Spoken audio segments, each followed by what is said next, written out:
noches, bienvenidos a Séptimo Día.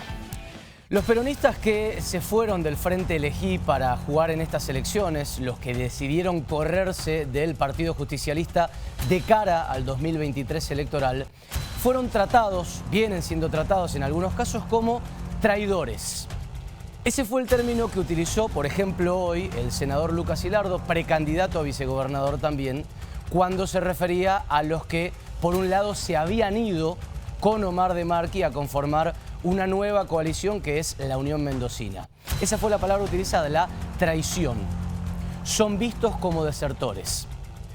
Y hay todo un fenómeno interesante de entender y de tratar de asimilar de breve o leve éxodo en el peronismo de Mendoza hacia otras opciones o hacia otras fuerzas concretamente, que está puesto sobre el tapete, sobre la discusión política de la Mendoza de hoy. En parte por estos nombres que se fueron con de Marchi a formar la Unión Mendocina, no sabemos quiénes son, tienen nombres y apellidos, pero en parte por la serie de especulaciones que ha surgido a partir, por ejemplo, de fotos. Fotos como la de Roberto Righi hace cuestión de horas con el propio de Marchi, fotos de Emir Andraos, del fin de Martín Aveiro también con de Marchi, y especulaciones a partir de algunas simpatías deliberadamente demostradas de fuertes nombres del peronismo que también dicen tener buenas migas con el precandidato a gobernador. Todos esos son hoy apuntados, más o menos, en parte, parcial o totalmente, como traidores o personas que están más cerca de una expresión antiperonista que de una expresión peronista. Es muy interesante analizar todo esto, de ese justicialismo que hoy se siente traicionado y que señala, sobre todo a partir de cuáles son los calificativos que se usan. Hoy usó uno, insisto, muy interesante, Hilardo, cuando dijo hay que ver cuán peronistas eran en realidad, señalando la posibilidad de que falte algo de genuino en algunos de esos dirigentes, ¿no? O de que evidentemente no son políticos de tanta valía desde el punto de vista de algo que también mencionó explícitamente, que es ellos escondieron sus cartas hasta el final y cuando todo estaba por cerrarse, cuando se venía la fecha límite, ahí sí decidieron correrse o pegar el salto. En definitiva, dar un portazo e irse de la fuerza que los vio nacer políticamente, que es el peronismo. Ahora, como todo en la vida es mucho más profundo y mucho más jugoso este éxodo del PJ de lo que parece a priori. ¿Por qué se van los que se van? ¿Por qué deciden correrse desde ese lugar? Bueno, hay varias razones. Una de ellas es porque Mendoza, esto no se ha dicho tanto, pero es interesante y está a la vista, vive un bipartidismo escondido. En todo momento, desde hace unos 20 años, se ha entendido en la Argentina que para gobernar, para traccionar votos, mejor dicho, para llegar al gobierno, es importante generar frentes, coaliciones, que es la única manera hoy de realmente traccionar. Desde la alianza hasta los actuales ejemplos del Frente de Todos y o de Juntos por el Cambio, ¿no? Coaliciones para realmente aglomerar y traccionar, insisto. Ahora, lo que está pasando en la provincia es algo brevemente o al menos visiblemente diferente a eso. Un bipartidismo escondido. Parece que hay grandes coaliciones, pero a la hora de tomar la decisión principal, sagital, se toman en los escudos de los partidos tradicionales, el PJ y el radicalismo, y las toman quienes detentan justamente los sellos de esos partidos. Lo demás, con perdón de la palabra, en ciertos momentos, y a pesar de diferentes roles que pueden tener, y algunos son importantes, es decorado político. Es periferia política de los partidos tradicionales, por más que aparezcan como un bicoalicionalismo, como dos grandes frentes. Bueno, eso es una gran fuente de expulsión de dirigentes y es en parte no solo lo que le ha pasado a Cambio Mendoza, lo hemos contado acá, sino también al peronismo. Eso es lo que se iba a dar en estas elecciones. La aparición de una tercera fuerza, de un tercer eje, no solamente es novedosa, sino que es atrayente porque justamente se corre de eso. En el contenido, en el sustrato, allá adentro puede ser lo mismo de siempre, pero en la forma se presenta como algo novedoso. es obvio que va a ser atrayente. Y si encima eso que es nuevo apenas debuta, ya está segundo o peleando el segundo lugar de las elecciones, como mostraron algunas encuestas en los últimos días, bueno, la seducción es prácticamente total para algunos dirigentes. Desde ahí puede entenderse esto de que algunos dirigentes justicialistas decidan correrse. Ahora bien, ¿qué está pasando adentro del peronismo de Mendoza? Y que los últimos números muestran que en gran medida no garpa. No ha garpado en las últimas elecciones, no garpa en las últimas encuestas tanto como en otra época sí lo hizo o como lo hacen otras fuerzas políticas. Y eso también, para algunos, quizá no tan convencidos, quizás sí convencidos, pero decididos de otra estrategia dirigencial, política, y bueno, termina repeliendo. No hay que ser un analista muy avesado para ver los magros números del peronismo en algunas de sus últimas presentaciones electorales, casi decayendo. Eso, las encuestas que te mencionaba, y si faltara un botón de muestra, la indecible, la increíble demora que hubo en encontrar candidatos que dijeran yo voy a poner el pecho por el peronismo, también terminaron jugando en ese sentido. Muchos pueden entender o leer, quizás erróneamente, pero no se los puede culpar, que ahí hubo una actitud de yo no quiero ir acá porque la derrota es posible y en definitiva es muy posible para el peronismo. Esa puede ser una lectura. Por último, hay un tercer elemento clave, decisivo para esto. Y es que quitando los 4 años de la interrupción de Macri, económicamente malos, el peronismo viene gobernando la Argentina hace 20 años. 20 años que dan como resultado esta foto de hoy. Mañana, justamente mañana, se va a hacer el corolario, el cierre del círculo, de la parábola de estos 20 años de peronismo, salvo por eso ininterrumpidos. Y esta es la foto. Inflación del 110%, pobreza del 50% o del 60% según el aglomerado urbano que se mire. Bueno, de eso también hay que hacerse cargo. Hoy alguien recordaba las 3 banderas del peronismo, esos 3 axiomas, ¿no?, ideológicos y hasta metodológicos que debería seguir el peronismo. Bueno, en la Argentina de hoy uno los mira y quedan divorciados en cierta parte de lo que nos está pasando. De que haya laburantes pobres, laburantes en blanco, pobres. De que si se quiere llegar a fin de mes no se pueda tener un empleo de 8 horas, porque no te alcanza. De que si se quiere llegar a fin de mes no se pueda tener un solo trabajo, porque no te alcanza. Bueno, de eso también, como lastre político, deben hacerse cargo aquí en Mendoza algunos. Y claro, obviamente que es decisivo y que encierra el por qué vamos a vivir 2 elecciones, una PASO en junio y una general en septiembre, de probablemente 3/3. Y encierra, cifra el porqué de algunos que se abren de ese peronismo, sean o no sean traidores, más allá de esa discusión. Lo que es seguro es que el peronismo de la provincia tiene que mirar en su propio error, adentro de su propio desván y no en ningún otro lado, a dónde y por qué se le fueron esos votos que se le escaparon en Mendoza en la última década. Ahí es donde tiene que buscar, antes que en el señalamiento de otros dirigentes que por algún motivo también en los últimos años se le terminaron escapando al peronismo de Mendoza. De eso en parte vamos a hablar en este séptimo día que está arrancando y que te da la bienvenida. Muy buenas noches. 22:43 minutos, recojo primero que nada apuntes y saludo hoy a un equipo apenitas reducido, a la Rosy Villegas. ¿Cómo le va, señor? Hola, Rosy, Buenas querida, noches. ¿cómo le va? Muy bien. Y al señor Pablo Esteban Gerardi, nuestro hombre del sur, afincado en Maipú. ¿Cómo les va? ¿Cómo Buenas le va? tardes. Bien, buenas noches. Bienvenidos, gracias por estar con nosotros. Hoy nos tenemos que acomodar de otra manera porque no está Agustina Fiadino, a quien le mandamos un beso grande, está en boxes. Sí, pero sí. está todo el equipo completo, ¿no? Entrenando. Completo es una forma de decir. Sí. ¿Entrenando? Entrenando para el próximo miércoles. Se tiene que recuperar a Agustina Fiadino porque, claro, le pone demasiado y entonces hay que En algún momento te tira. un pequeño frenito, apenitas. nada, bueno, nada.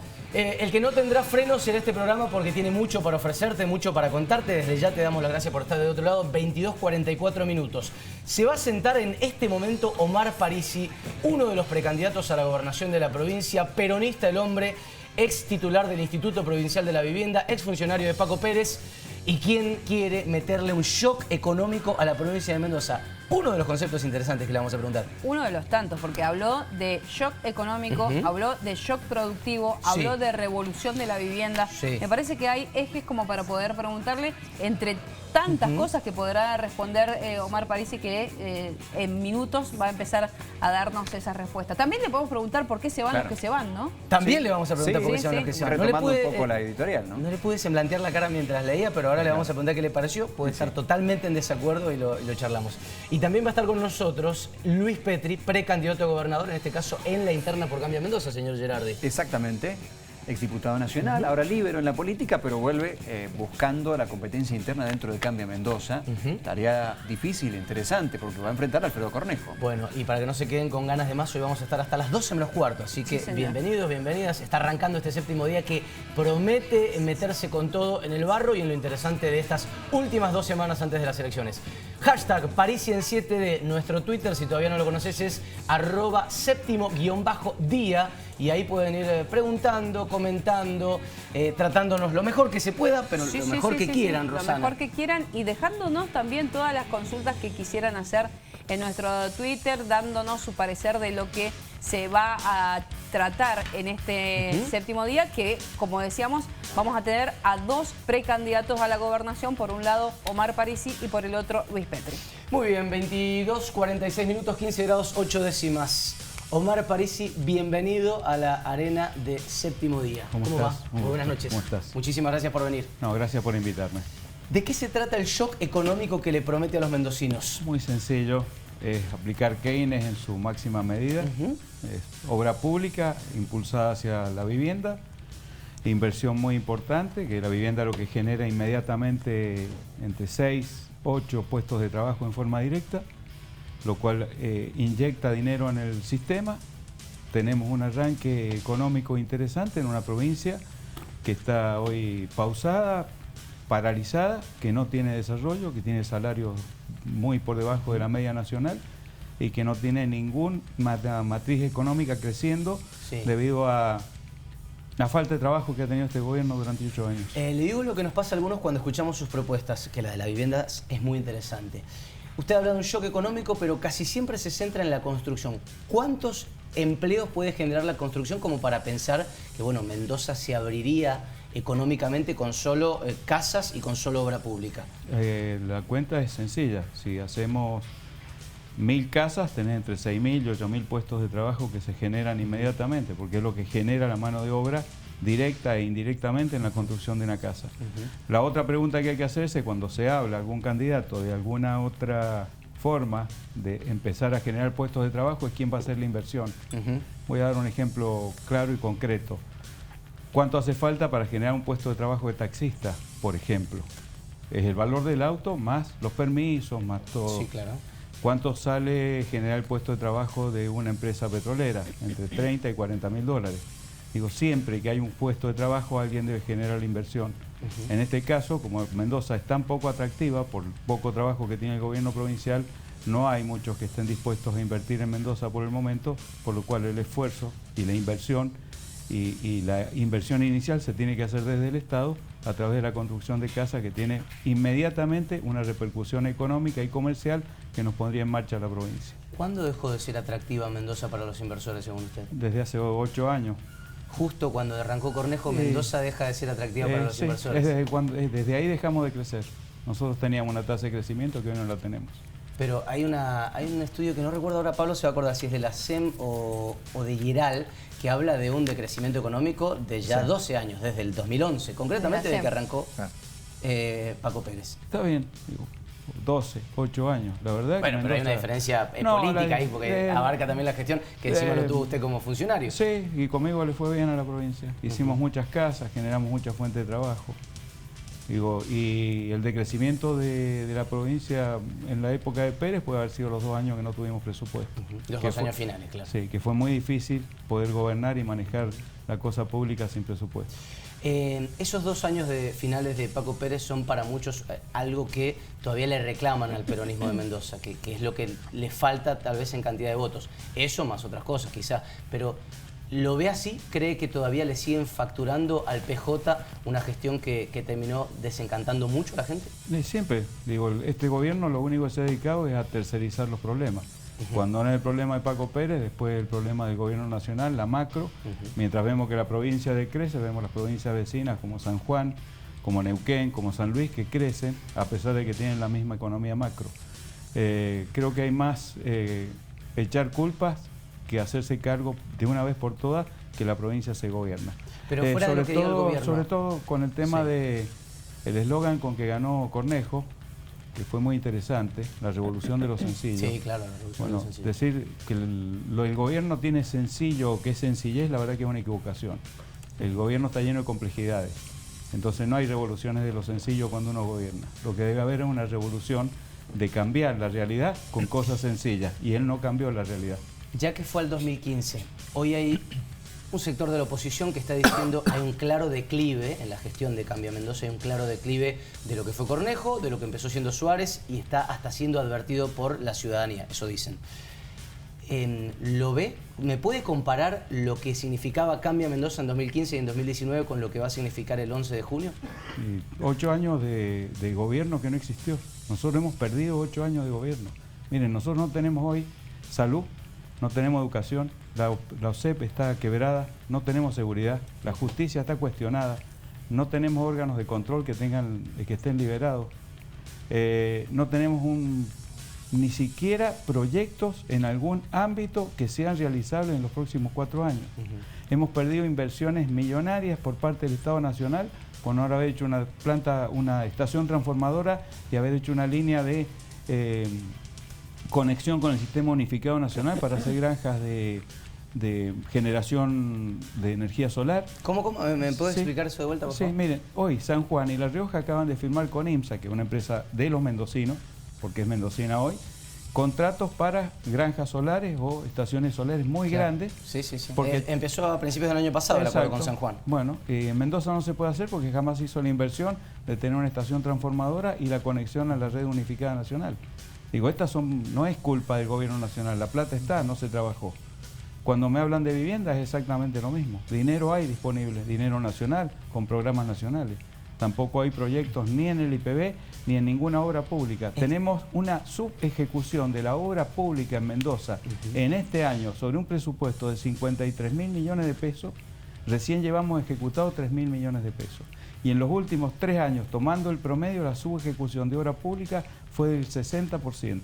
¿Qué significa esto? Sí. Que hay plata que está disponible, presupuestada, utilizable, que no genera nada, que no se está trabajando y que no genera puestos de trabajo, que es la obligación del gobierno de la provincia. En 6 meses está diciendo Omar Parisi que en 6 meses que ya casi van del año, ¿el gobierno ha ejecutado menos del 5% del presupuesto de obra pública? Sí, es la información que hay pública en las páginas del gobierno provincial.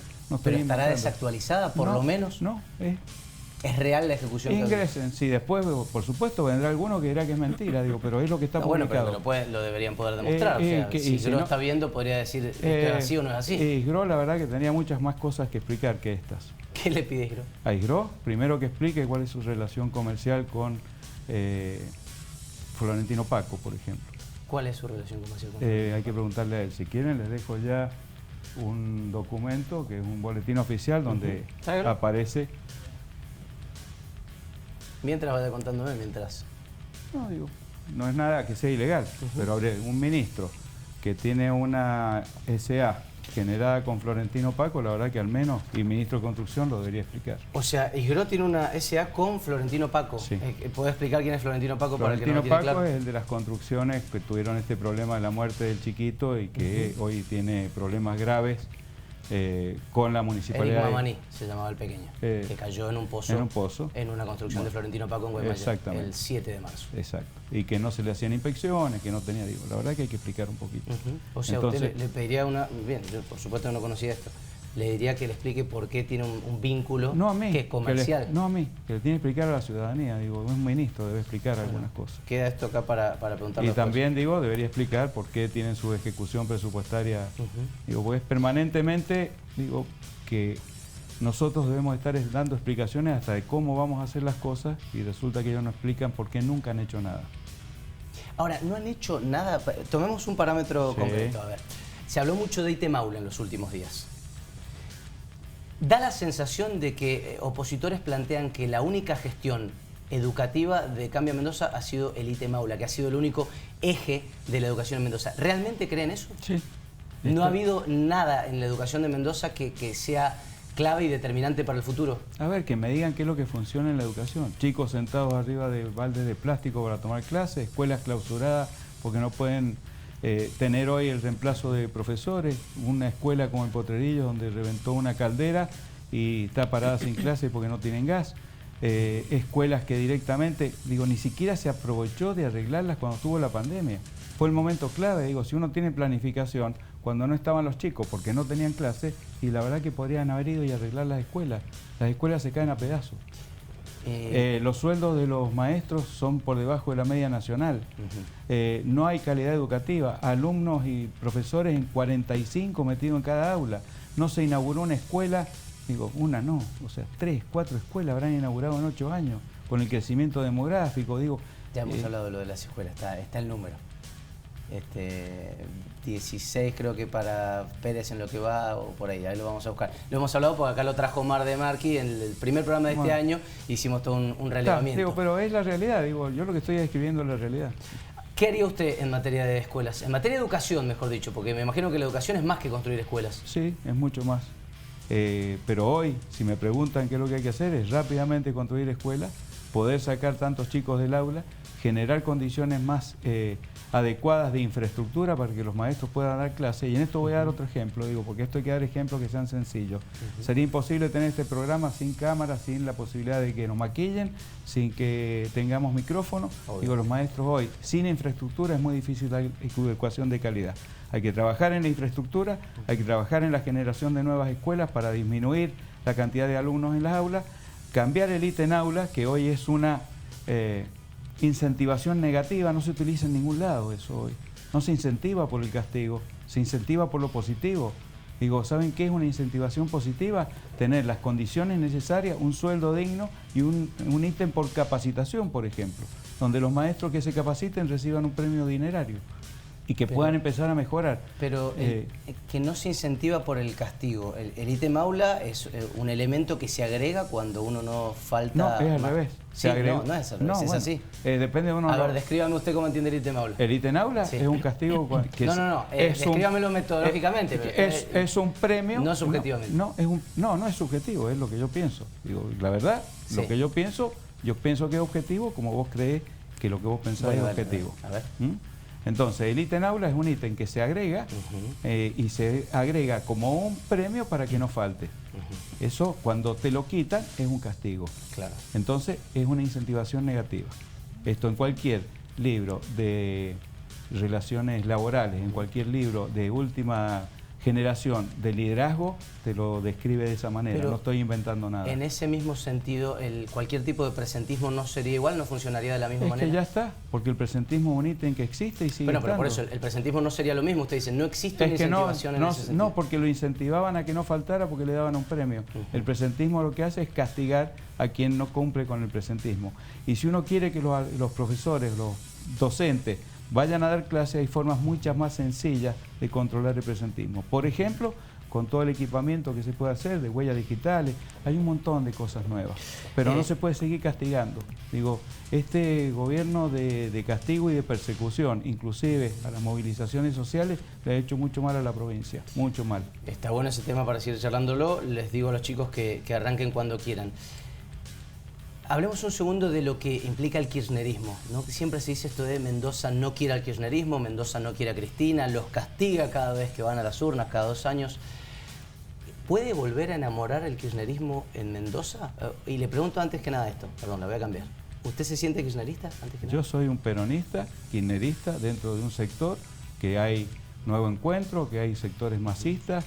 Yo soy un peronista dentro de un sector interno del peronismo, multisectorial y multipartidario, multisectorial, digamos, o multiideológico, para ser más claro. Y dentro de ese sector, por supuesto, yo soy kirchnerista. Sí, es kirchnerista. Sí. ¿Y puede ese kirchnerismo lograr romper esa barrera que parece, para mí la tiene, no sé si usted quizá opina distinto? No, primero que describir que es kirchnerista es reconocer que Néstor Kirchner ganó con el 22% en un país destruido y que logró en esos 20 años que hablabas antes de la... Digo, los 20 años no todos fueron de inflación, hubo muchos años de crecimiento, de mejoramiento de los salarios, de crecimiento del país, de pago de la deuda externa, esto no hay que olvidarse, que lo logró Néstor Kirchner, y después muchísimos derechos y la continuación de Cristina en gobiernos que fueron muy buenos para los argentinos. ¿Y el de hoy? El de hoy es un gobierno que es producto de muchos inconvenientes. Yo no soy albertista, no me defino como albertista. ¿No le gusta Alberto? A ver, voy a definirlo.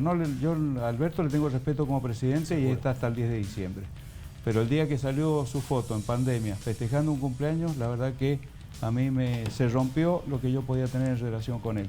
Porque ese fue el resto de los problemas que tuvimos dentro de la conducción nacional, porque perdió el respeto de los argentinos, no pudo manejar algunas cosas que debería haber manejado si hubiera seguido con cuestiones que estuvieran dentro de la normalidad. Qué interesante eso, Omar. Ahí quiero ir con los chicos, pero ¿ahí se rompe ese Conmigo. banque Alberto con usted? Conmigo sí, y con un montón de argentinos. ¿Recuerda el momento en que vio la foto, el escándalo, Olivos, estamos hablando? ¿Y cree que ahí se empezó a romper también algo con la sociedad? Se rompió,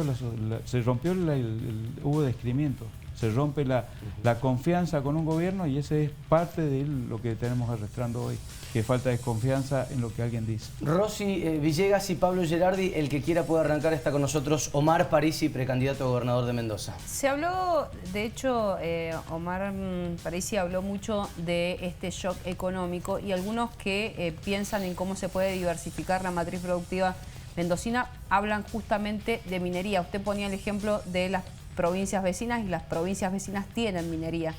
¿Cómo desarrollaría la minería en la provincia si llegara a ser gobernador? ¿Y qué cree que habría que flexibilizar? Si cree que hay que flexibilizar algo de la 7722.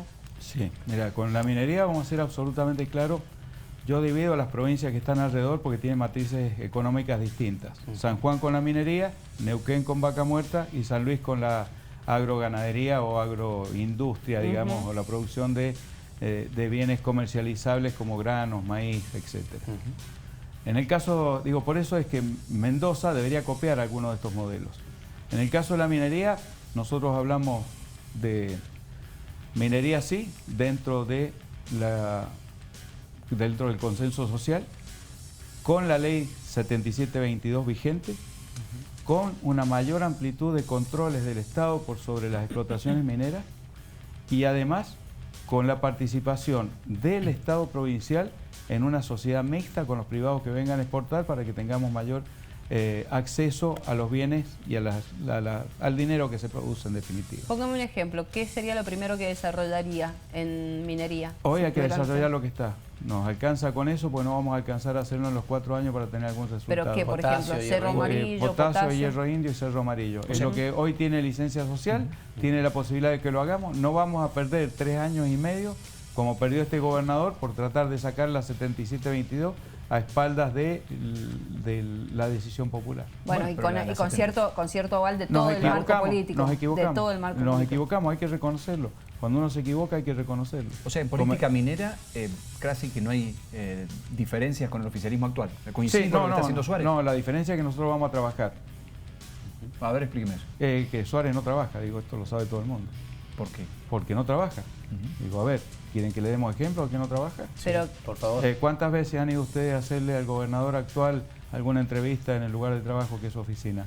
Esta pregunta se la he hecho a muchos periodistas yo. Rosana, yo he ido tres. ¿En cuánto tiempo? En 3 años. Bueno, es poco. Pero ¿trabajar es recibir periodistas? No, trabajar es estar en el lugar de trabajo, verse en la calle, estar hoy en el incendio de San Rafael viendo cómo ayudan empresas, estando viendo con los productores, acompañando productores, viendo en qué lugares se puede buscar soluciones. Digo, trabajar es gestionar. Claro. Ahora, el mismo gobernador lo definió. Él en el último discurso dijo: yo soy un administrador, y cuando uno administra no genera ni gestión y no genera trabajo. Uno administra, es el administrador de un consorcio. El gobernador no se ha dado cuenta de que es gobernador, sigue siendo el intendente del municipio, es intendente del Gran Mendoza. En los alrededores Valle de Uco, zona este, zona sur, están todos abandonados. Salgan a dar una vuelta, véanlo. Claro. No existe la provincia. Es curioso esto, Omar, porque me daba la impresión de lo que usted estaba planteando es lo que, en todo caso, si no hizo nada, lo poco que hizo fue crear esa empresa público-privada para explotar potasio. También está avanzando con hierro indio, también está promoviendo proyectos mineros dentro de la 7722. En todo caso, eso se lo debe reconocer aún si no hizo nada. ¿Y es lo que usted está planteando? No, digo, miren, si el último discurso del gobernador de despedida hubiera dicho algo que estaba proyectado al futuro y hubiera nombrado algo, alguna cosa que deja como futuro para explotación o algo para el futuro de los mendocinos con crecimiento económico, digo, le daría la razón. Revisemos el discurso del gobernador, él mismo dijo que no ha hecho nada. Fue un discurso vacío de contenido, un discurso que no tiene sentido prácticamente, un discurso de despedida donde no hay ningún resultado demostrable y no hay ningún resultado a futuro que uno pueda decir quien venga va a tener facilitada alguna de las cosas. O sea, Suárez en 4 años que se terminan ahora en 6 meses no hizo absolutamente nada. Mendoza Activa, que lo hizo en algunos casos que estuvo bueno y en otros no. Pero dígame... aunque sea otros programas de asistencia, no sé, recuperar, digo, ¿cuál? Cositas pequeñas, no ve nada. No, es que... No encuentran nada positivo en la gestión de Suárez. Es pregunta, puede ser que no. No. Nada. Básicamente nada. O sea, básicamente que haya cambiado el destino de la provincia, que haya... Claro. Que haya una matriz distinta en alguno de los aspectos de desarrollo económico. Digo, ¿qué ha hecho con el turismo? ¿Qué hizo con la vitivinicultura? ¿Qué hizo con la minería? ¿Qué hizo? El petróleo, producimos menos petróleo que cuando él llegó. Digo, ¿qué hizo con la salud? ¿Qué ha hecho con la educación? ¿Qué ha hecho con la seguridad? La verdad que es muy poco. Hasta OSEP está quebrada. ¿Qué haría con OSEP? OSEP hay que trabajar rápidamente en una administración adecuada y de inmediatamente que se empiece a aumentar el salario de los empleados públicos va a permitir que OSEP vuelva a ser la OSEP que todos queríamos, porque la OSEP hoy también está desfinanciada no solamente por la mala administración, sino que los salarios de los empleados públicos son tan paupérrimos que cuando se le saca la alícuota para mantener a OSEP no alcanza. Pero si yo pienso en supongamos que le duplicamos el salario de los empleados públicos, sí. Aún así me parece que no se refinancia, o sea, hagamos los números finos, pero me parece que hace poco estuvimos en la presentación de la ley, del proyecto que fue tan criticado por el peronismo, y aún, no sé, aumentando en un 80-90%, esa alícuota no da para resolver el rojo que tiene. Mira, entonces la ley que votaron los últimos meses no sirve, porque es un aumento de alícuota muy pequeño algunos y con eso dicen que podían arreglar el déficit de OSEP. Bueno, el Estado también ha salido a salvarlo, a la OSEP. Claro. Bueno, y no me parece mal, digo, a mí no me parece mal. Es la obra social más importante de los mendocinos. ¿Qué tema ese? Porque los docentes también tienen serias quejas sobre el tema salario, lo usan mucho en la TIC de lucha. Los médicos están planteando que el tope salarial es un problema, se está perdiendo profesionales. ¿Qué haría usted para resolver este problema? Ya no solo lo de los empleados públicos, sino, por ejemplo, para retener el recurso crítico de medicina. Hay que empezar a invertir, ejecutar los presupuestos, básicamente. Todos los presupuestos de Mendoza están subejecutados. Por eso digo que no trabajan. Busquemos presupuesto por presupuesto, están todos subejecutados. Y aparte, vuelvo a lo inicio, si cuando nosotros generamos un shock económico en la provincia a través de la construcción de la vivienda, que es lograble, se puede hacer, nosotros vamos a generar un círculo virtuoso donde empiece a haber alguna economía que funcione en Mendoza. Mendoza hoy no funciona porque no tenemos fuentes de ingreso, ni de inversión, ni de generación de trabajo genuino.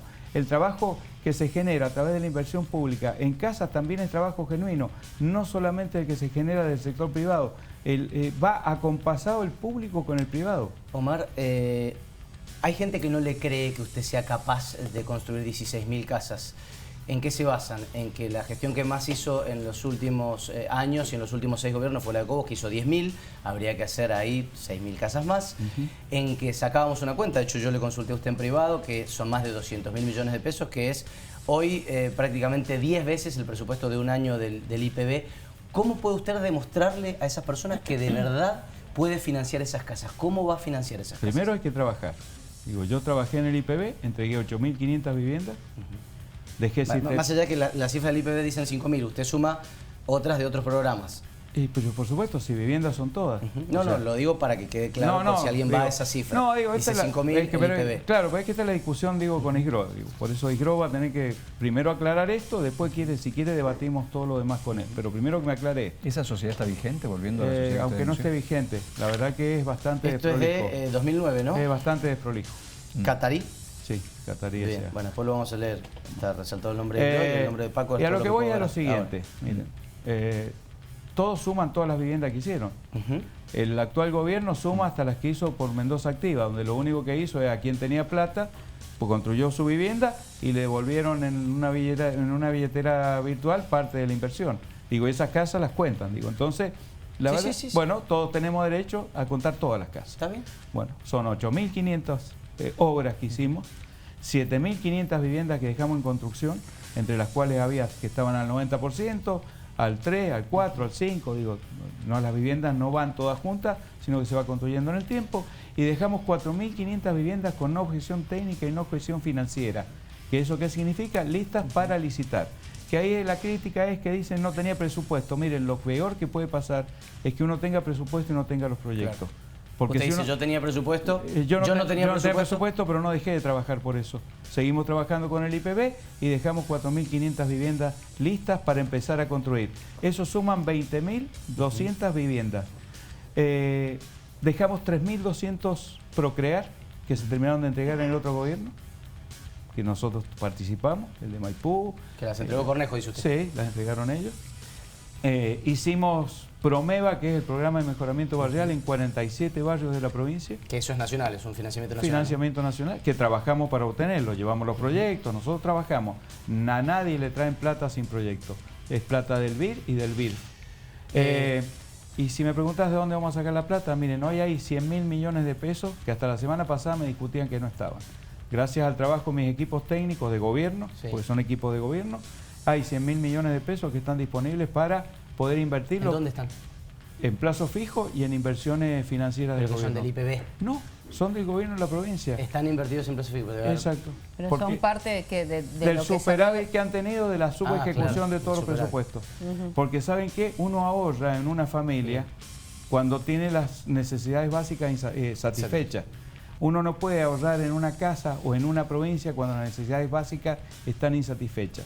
Y supongamos que esas necesidades hoy estuvieran cubiertas, no puede discutir nadie que no estamos en una situación de crisis. Y ese dinero en situación de crisis se debe invertir para generar fuentes de trabajo, fuentes de inversión, generar alguna actividad, porque inicialmente es lo que deberíamos hacer. Esa plata se ahorró a costillas de la financiación de OSEP, de la diferenciación de los salarios, de los médicos que se van a trabajar afuera, de los policías que el mismo gobierno ha reconocido que le faltan por lo menos 3.000 o 4.000 policías en la calle para poder brindar seguridad, más allá de lo que digan de la tecnología. Digo, mira, hay tecnología, pero si no tenemos policía en la calle es muy complicado mantener la seguridad. Vuelvo a lo mismo. Sí. Hay cosas que se resuelven con sencillez, pero no porque sean sencillas. Cuando Cornejo dijo, vamos a la revolución de lo sencillo, empezamos a tener problemas. Omar, muchísimas gracias por haber venido. Gracias a ustedes. ¿Tiene un número de cuánto cree que van a sacar el 11? No, la verdad que no me interesa. Me interesa trabajar, seguir caminando, ver de qué manera nos va bien a nosotros para que... ¿Pero pasan las pasos del 11? Digo, ustedes como ganadores de ese Frente Elegí que tiene 4 precandidatos. Yo siempre que he jugado a ganar. Y en esto no estoy jugando, la verdad que estamos trabajando. Soy deportista nato, no me gusta perder ni a las bolitas.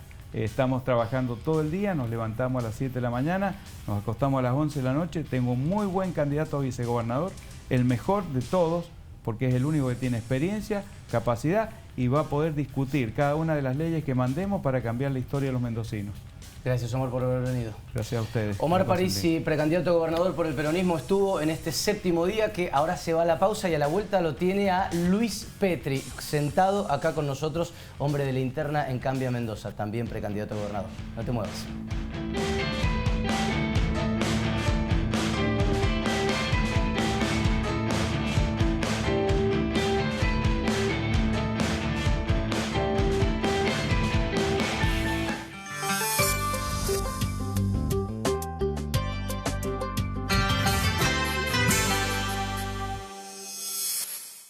Llegó fin de mes y llegaron los días que sí. Hasta el 30 de mayo, aprovechá. Pollo fresco entero por kilo a 449 pesos. Leche Check larga vida por un litro, 249 pesos. Y no te pierdas las 12 cuotas sin interés en indumentaria, deportes, hogar, bazar, ferretería, neumáticos, juguetería y aire libre. Con días que sí, en Hiper Chango Más y Más Online hay más para vos.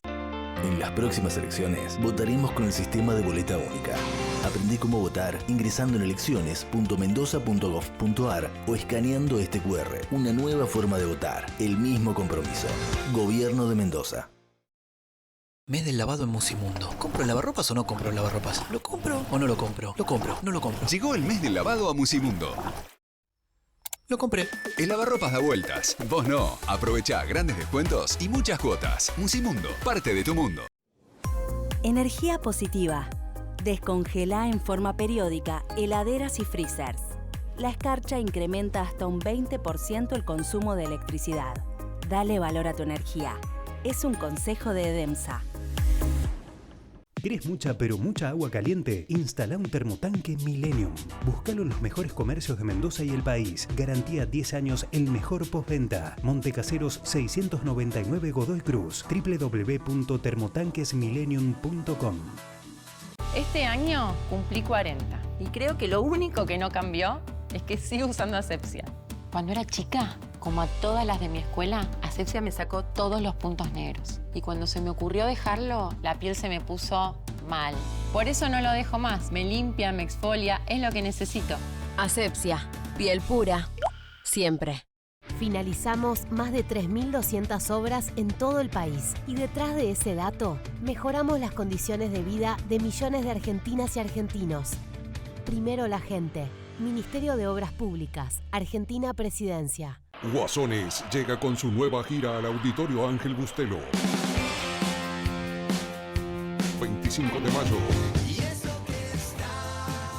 Adquirí tus entradas en tuentrada.com, Maximol y la Casa del Sheikh Maipú. Guasones, no te lo podés perder. Produce Powerplay. Seguimos compartiendo y repartiendo miles y miles de pesos en efectivo en nuestra revolución de premios. Van a estar en juego más de 7,5 millones de pesos en juego y 2 cartones a 200 pesos. Rápido a conseguir tus cartones ganadores y seguir el sorteo en vivo el domingo a las 12 horas por la pantalla del 7. Tómbola combinada, la alegría de celebrar.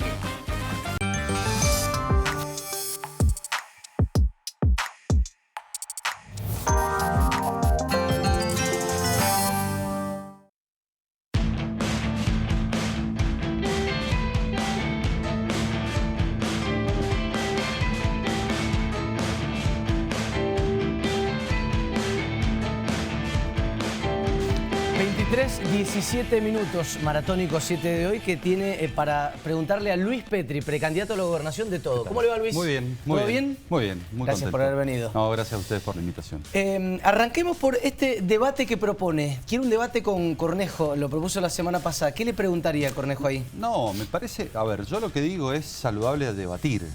Siempre. Presentarle a los mendocinos nuestras propuestas, nuestras visiones, lo que queremos hacer en educación, lo que queremos hacer en salud, en seguridad, cómo queremos mejorarle la vida a los mendocinos en materia de seguridad. Me parece que es lo más sano, lo más transparente, lo más democrático y que la ciudadanía tome sus propias conclusiones. Lo digo con Alfredo porque competimos en la interna, pero debatiría con cualquier candidato, no tengo problema. Con los otros 9. Pero por supuesto, me parece que los mendocinos tienen el derecho a saber qué piensan los candidatos a gobernador respecto de distintos temas, ¿no? Ahora, da la sensación de que hoy el mendocino está un poco perdido, en general digo, ¿no? Habrá casos puntuales, pero uno habla con mucha gente, yo hablo con amigos míos y están un poco perdidos de quiénes se presentan, qué proponen, qué traen detrás. Bueno, por eso es importante que hablemos de ideas, hablemos de propuestas.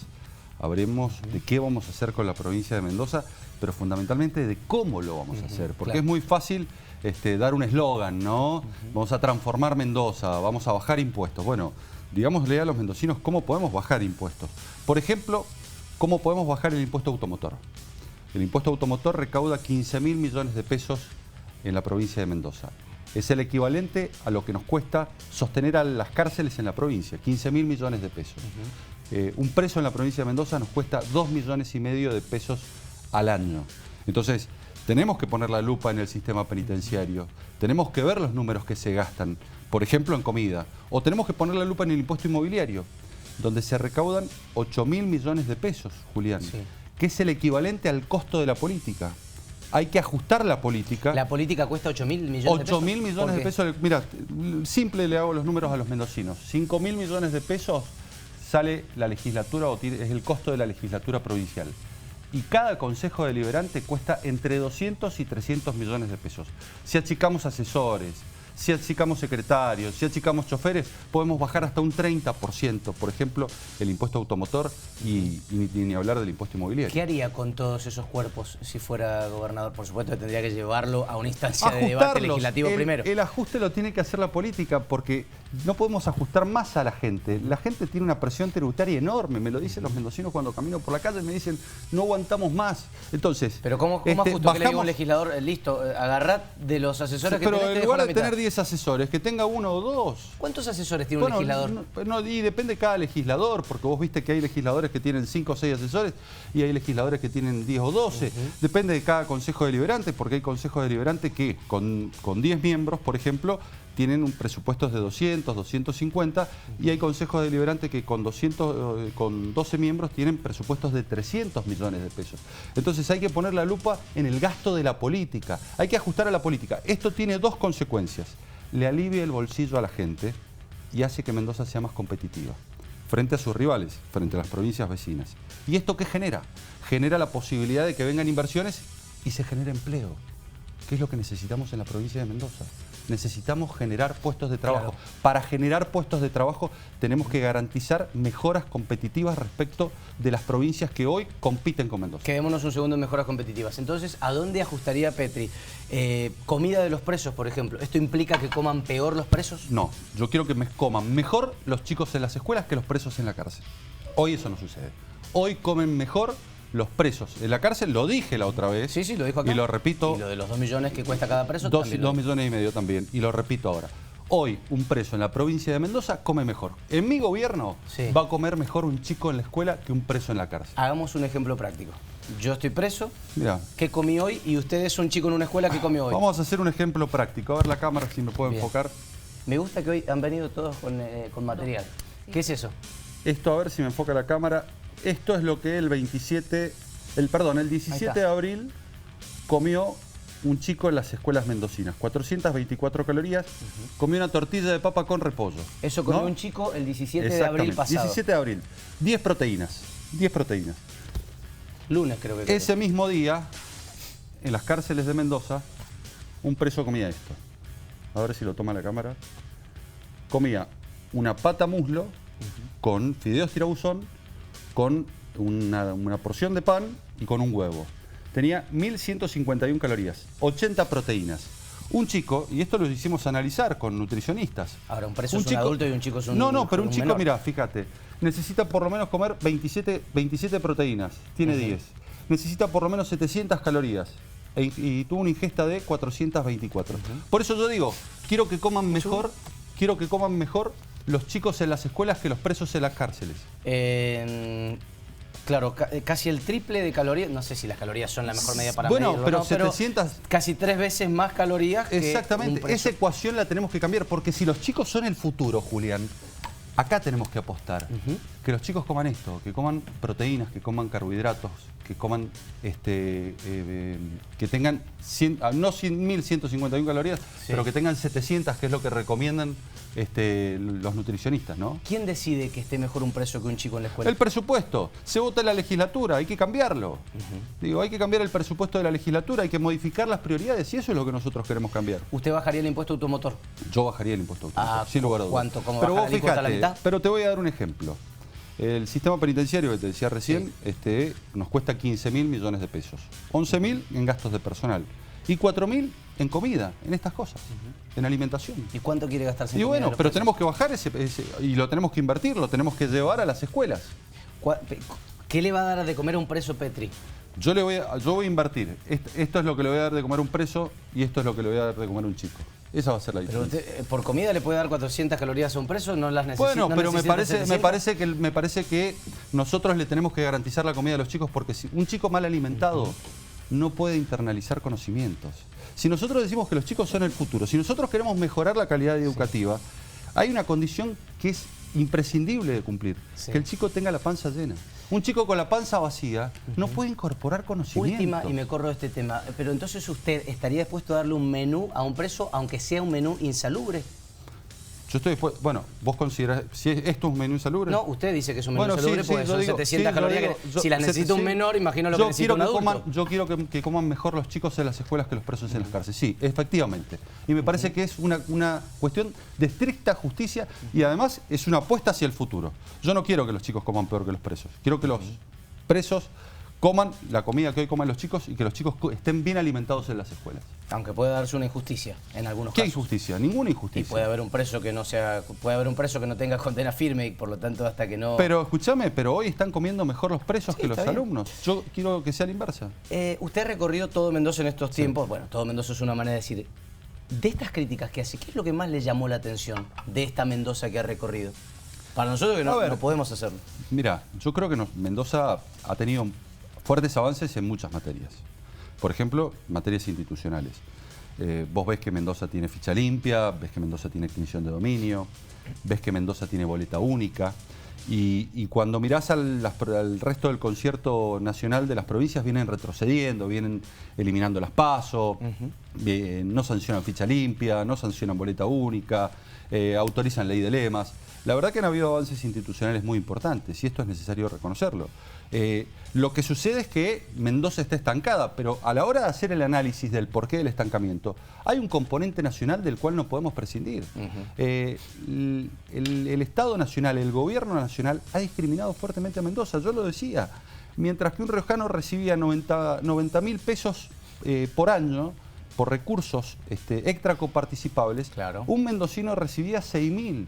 Y esos son menos rutas, esos son menos escuelas, esos son menos móviles policiales, esos son menos hospitales. Está claro que hay un componente nacional que por castigar a un gobierno ha terminado castigando a los mendocinos. Ahora, también nos ha faltado, desde Mendoza, una visión a largo plazo. ¿Por qué digo que nos ha faltado una visión a largo plazo? Porque tenemos que pensar en obras estratégicas que generen desarrollo, que transformen a la provincia y que terminen generando empleo. ¿Por ejemplo? Por ejemplo, diques. Mientras San Juan en 20 años construía 3 diques, Tambolar, Punta Negra y Caracoles, en la provincia de Mendoza no logramos construir uno solo. Es que compartimos nuestros ríos con una provincia que no nos deja Bueno, hacerlos. pero deberíamos hacer, por ejemplo, el dique Uspallata, arriba de Potrerillos. Es una obra impostergable que se tiene que realizar. Deberíamos... Y además nos deberíamos enfrentar a los pampeanos. Por ejemplo, Por ejemplo, le tendríamos que reclamar, y de hecho yo presenté el proyecto en La Nación y se iniciaba un juicio, las regalías que nos roban a los mendocinos de los nihuiles. Porque el salto de agua se produce en Mendoza. Presenté el proyecto en octubre, en diciembre el gobernador le inició juicio. Hay que acelerar ese proceso para que nos devuelvan los recursos de los mendocinos. Basta de que los pampeanos avancen sobre Mendoza. Nosotros tenemos que ir por los recursos que nos están robando los pampeanos. ¿Falta actitud en el gobierno para pelearse con La Pampa? Yo creo que hay que reclamarle a La Pampa y al gobierno nacional. Una de mis primeras medidas, si soy gobernador, es hacerle juicio a la nación por la discriminación en Mendoza. No puede ser que nos hayan robado todos los años más de 25.000 millones de pesos a los mendocinos. ¿Cómo hace un gobernador, supongamos Petri gobernador, para ir a pelear eso? Más allá de que está diciendo, le voy a hacer juicio por los aportes del Tesoro que no nos mandaron. Se abre primero el camino del diálogo y cuando se rompe el diálogo se interpone la demanda. Pero, a ver, el camino del diálogo.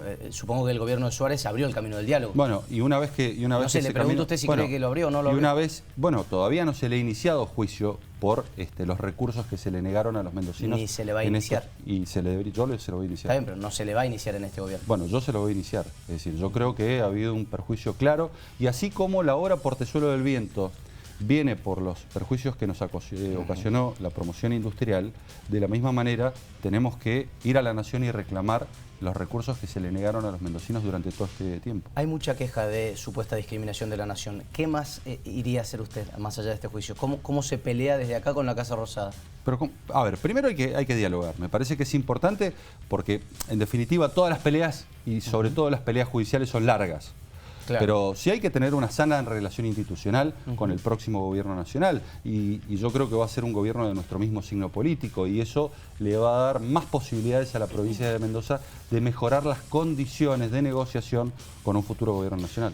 Última de mi parte y hablo con los chicos. ¿Qué haría Petri con la educación? Porque lo he escuchado quejarse mucho de los presupuestos, del ítem aula. ¿Qué haría Petri con la educación de Mendoza? Yo creo que hay que pensar en una educación para el trabajo.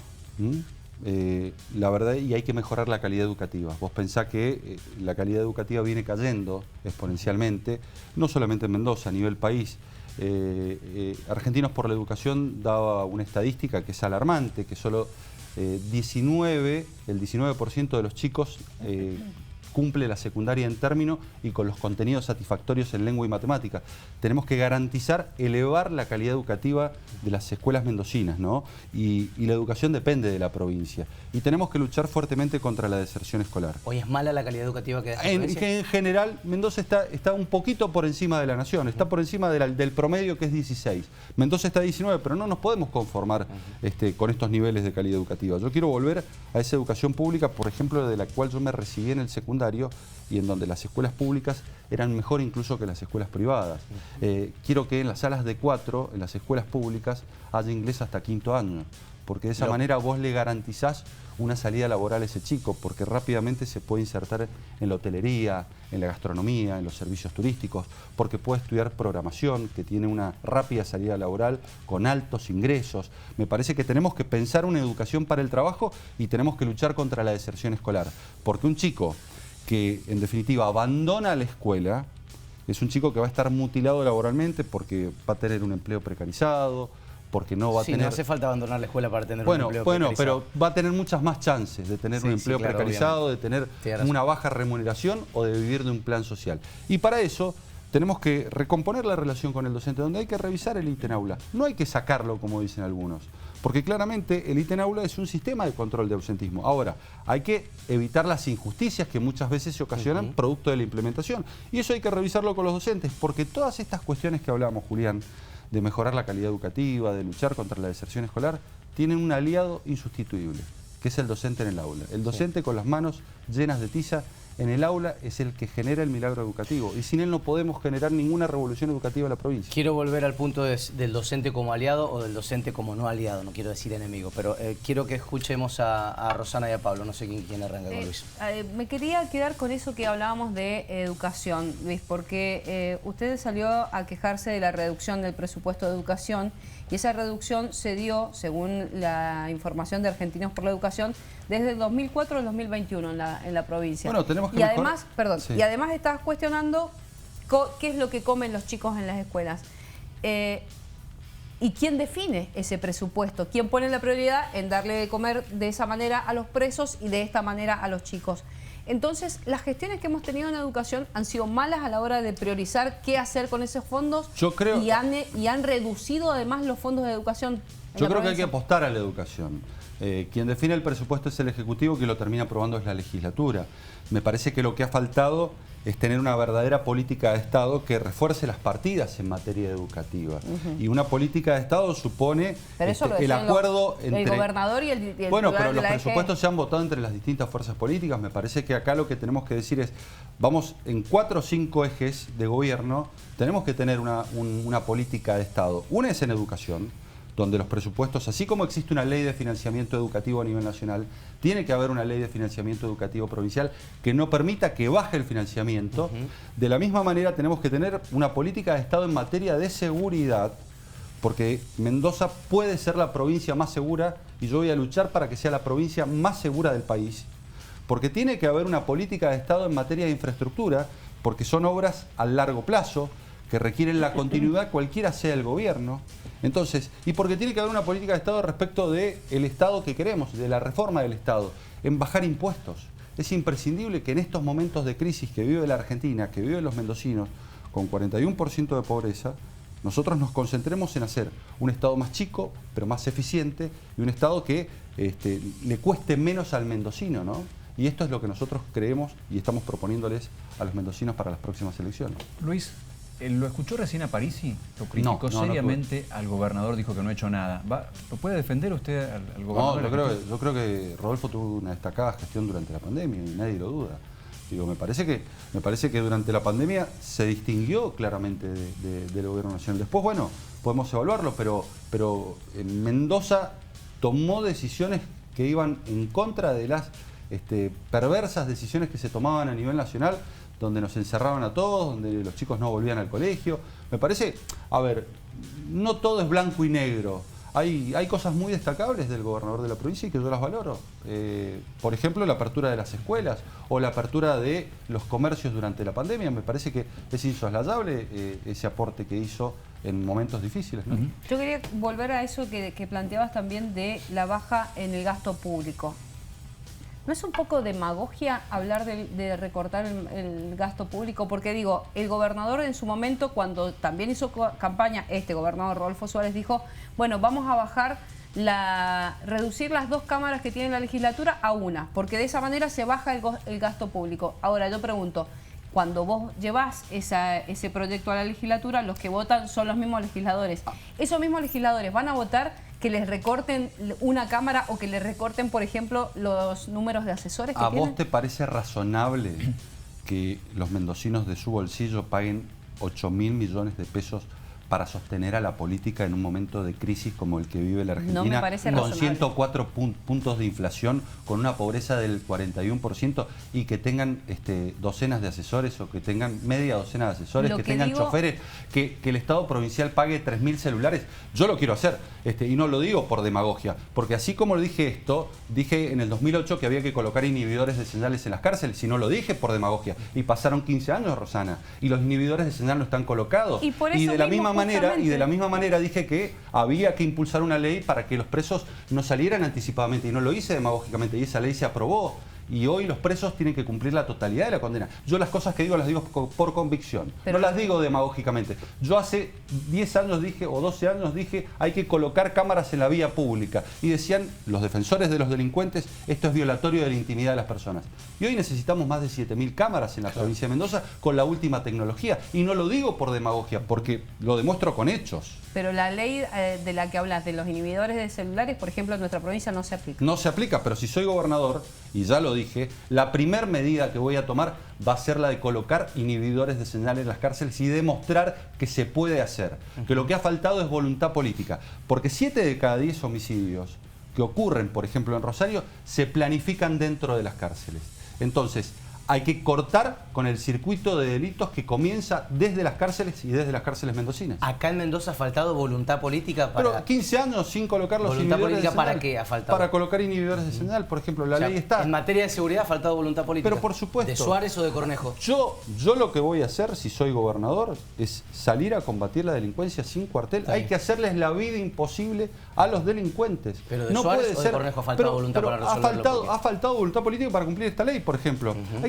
Con todo el poder del Estado, empoderando a la policía, dándole recursos, sin entrar discusiones ideológicas que no nos conducen a nada. Por ejemplo, la discusión que se da respecto de las taser.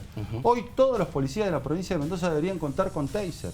Yo propuse la ley en el Congreso, no se aprobó lamentablemente, pero la policía de la provincia de Mendoza tiene que estar altamente capacitada y tecnificada. Y hay que modificar la legislación para que los procesos sean más rápidos, para que los procesos, en definitiva, logren condenas efectivas a los delincuentes. Luis, hablando de seguridad, estamos en medio de un debate nacional por un caso de un motochorro, que un policía que vestía de civil reaccionó y le disparó, entiendo que lo conoce. Chile viene de dar mayor gravedad a las penas cuando atacan a carabineros. En Mendoza, ¿habría que soltarle un poco más las manos a la policía, entiende usted? ¿O habría que ir a ese yo eje? propuse la ley Chocobar. La ley Chocobar, ¿qué significa? Significa que un policía que arriesga su vida para salvar la vida de un inocente, para salvar la vida de una persona, en lugar de terminar en el banquillo de los acusados, debería ser promovido, condecorado y tomado como ejemplo. ¿Pero eso no está vigente hoy? No, no se aprobó. Pero me parece que sí en la provincia de Mendoza propuse la ley del defensor del policía que posteriormente se implementó. Porque hay que respaldar al buen policía que cumple con su deber. ¿Qué es eso? No la conozco yo, perdón. Y es una ley que lo que hace es respaldar y defender a los policías cuando son indebidamente acusados por algún delincuente. Entonces, que existe un fuerte respaldo institucional es clave para que el policía, en definitiva, cuando tiene que salir a defender a una víctima, no mire para el costado, sino que cumpla con ese acto de arrojo, ese acto heroico y se juegue la vida. Pero bueno, hay que ver en el medio, ¿no? Digo, porque el acto del policía de Buenos Aires, que todavía está por ser juzgado, hay que ver si fue un acto heroico o si fue un exceso flagrante de legítima defensa. Pero lo estaban apuntando con un arma. Esta es la cuestión. Lo habían apuntado. No era un exceso de legítima defensa. No, yo no soy quien para decir si fue o no fue. Cuando uno ve las imágenes se da cuenta que lo están apuntando con un arma y lo que hace el policía es reaccionar ante el temor de ser baleado y dispara su arma. Se está yendo el delincuente. ¿Cómo? Se está yendo el delincuente. Pero el policía no lo sabe. Pero el policía no lo sabe. El policía está siendo robado después de que un delincuente ya había cometido otro robo. Se está yendo a la fuga y el policía lo que hace es detenerlo. Me parece que no pueden caber dudas del accionar reglamentario de los policías cuando salen a combatir y a jugarse la vida para detener el delito y para salvar vidas inocentes en la provincia de Mendoza y en el país. Breve mía, y nos quedan las últimas de los chicos. En concreto, ¿ajustaría que hace? ¿Baja el impuesto inmobiliario y baja el impuesto automotor? ¿Cuánto? ¿La alícuota a la mitad? ¿Cuánto? Y mira, en el caso del impuesto automotor se puede bajar hasta un 30%, porque después es coparticipable. Pero ¿sabes lo que es que vos bajés un 30% el impuesto automotor? Cuando Mendoza tiene uno de los impuestos automotores más caros del país y muchos se van a patentar sus vehículos fuera de la provincia, y esto lo saben todos. Sí. Entonces, me parece que se puede hacer un ajuste muy importante del impuesto automotor. Y en el caso del impuesto inmobiliario es menor la coparticipación, con lo cual también se podría hacer una reducción importante. Y vuelvo sobre este concepto. Esto tiene dos consecuencias. Primero, un alivio al contribuyente. Una baja de la carga impositiva en un país donde tenemos una altísima presión impositiva. Y la segunda consecuencia es que nos haría a la provincia más competitivos, con posibilidades de atraer más inversiones. Luis, cortito, porque se nos termina el tiempo, pero quería consultarlo. ¿Qué hubiese hecho con 1.023 millones de dólares del portezuelo? ¿Qué se ha hecho? ¿Qué hubiese hecho? ¿Qué hubiese hecho? No, yo primero, hubiese hecho laudar a Macri. Porque claramente, en el caso de haber hecho laudar a Macri, hoy esa obra estaría garantizada para los mendocinos. Pero independientemente de eso, no vamos a pensar en lo que no se hizo, sino vamos a pensar en lo que se tiene que hacer. Hay que hacer lo que dice el convenio, obras hídricas. Hay que hacer el Baqueano, hay que hacer Uspallata, hay que hacer obras de impermeabilización de redes secundarias y terciarias. Estamos en una crisis hídrica. Necesitamos mejorar y aumentar la cantidad de superficies irrigadas en la provincia de Mendoza. Es indispensable, tiene que ser una verdadera política de Estado para garantizar la producción que hoy tenemos, pero también para ampliarla. Tiene que ser de menos de un minuto. La pregunta y la respuesta de Gerardi. Si no le gana Alfredo Cornejo, ¿qué le tinta más? ¿Una función ejecutiva a cargo de un Ministerio de Seguridad o volver al Congreso Nacional? No, yo estoy en el llano, estoy en el llano y hoy lo único que pienso es en gobernar la provincia de Mendoza. Dejé la banca el 10 de diciembre del 2021 y me quedé en el llano. Me quedé en el llano porque creí que de ahí era el lugar en donde debía luchar para gobernar los destinos de la provincia. Y en ese momento dije, dejo las bancas, pero no abandono las luchas. Y desde el llano sigo con las luchas y lo que me importa es gobernar la provincia de Mendoza. No, otra cuestión ahora no me tienta para nada. Si tengo que seguir en el llano, seguiré en el llano. Luis Petri, muchísimas gracias por haber venido. Gracias a usted. Precandidato a gobernador de la provincia. Pausa para ya prácticamente despedirnos, no te muevas.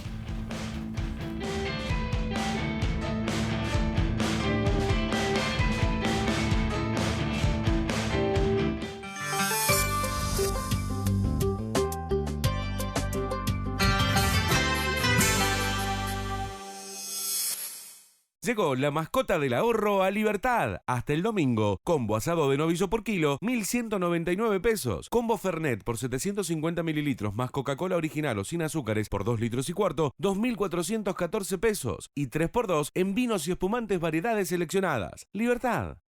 La Revolución de Mayo cumple un nuevo aniversario. El jueves 25 de mayo venía a la Plaza Independencia a vivir los festejos de la libertad. Comidas típicas, feria de vinos y el alucinante show del Grito Sagrado con Patricia Sosa, Baglietto, Hilda Lizarazu, Sandra Mianovich, Coti Sorokin, Patricia Cangemi, Los Chimeno, Rodrigo Tapari y la dirección del gran Lito Vitale. Desde las 12 con entrada libre y gratuita. Más info en ciudaddemendoza.gov.ar. Energía positiva. Usa el lavarropas cuando esté completa su carga. Podés reducir la cantidad semanal de lavados y también el consumo de agua. Dale valor a tu energía. Es un consejo de EDEMSA. ¿Hicieron la tarea? Sí, mamá. ¿Tomaste tu remedio? Sí. Qué bueno que todos están bien. Fiebre, congestión nasal, dolor de cabeza. Ahora nos toca a nosotros cuidar a mamá. Nexte Forte. Te hace sentir bien. Tiene buen sabor, mamá. Para mí, muy bueno. Sabor miel y limón. Sabor de amor. Nexte Forte. Un efectivo alivio para los síntomas de la gripe. Mes del lavado en Musimundo. ¿Compro lavarropas o no compro lavarropas? ¿Lo compro o no lo compro? Lo compro, no lo compro. Llegó el mes del lavado a Musimundo. Lo compré. El lavarropas da vueltas. Vos no. Aprovechá grandes descuentos y muchas cuotas. Musimundo, parte de tu mundo. En las próximas elecciones votaremos con el sistema de boleta única. Aprendí cómo votar ingresando en elecciones.mendoza.gov.ar o escaneando este QR. Una nueva forma de votar. El mismo compromiso. Gobierno de Mendoza. Porque la cama no es solo para dormir. Volvé a despertar el fuego en vos. Boston Medical Group. Expertos en salud sexual masculina. Ayer estuvo bien, ¿no? Sí, no muy diferente a lo de siempre. Podemos probar con esto hoy, si querés. Si lo que te imaginas te gusta, con Multio te va a encantar. Geles y lubricantes sexuales. Si buscas placer, encontralo con Multio. Energía positiva. Programa el aire acondicionado entre 24 y 26 grados. Así lográs una temperatura agradable y reducís el consumo de electricidad. Dale valor a tu energía. Es un consejo de EDEMSA.